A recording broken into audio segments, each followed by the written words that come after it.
ये क्वेश्चन यदि tan A बराबर cot B तो सिद्ध कीजिए कि A प्लस बी बराबर 90 डिग्री है। ये क्वेश्चन बिहार बोर्ड के लिए टॉप मोस्ट क्वेश्चन है और सब साल पूछा जाता है। तो चलिए इसको सॉल्व करते हैं। यहाँ दिया हुआ है कि tan A बराबर cot B।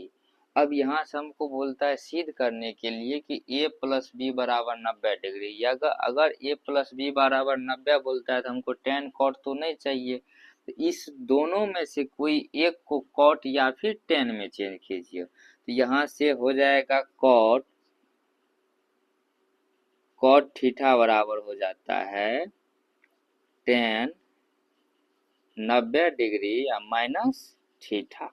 आप लोग जानते होंगे tan 90 डिग्री माइनस थीटा बराबर क्या होता है, cot थीटा। तो यहाँ से अब cot के जगह पे क्या लिख सकते हैं हम, cot के जगह पे लिख सकते हैं कि tan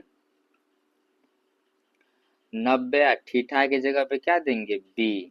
तो tan से tan कट गया तो क्या बच गया, a बराबर 90 माइनस थीटा, थीटा की जगह पे b है।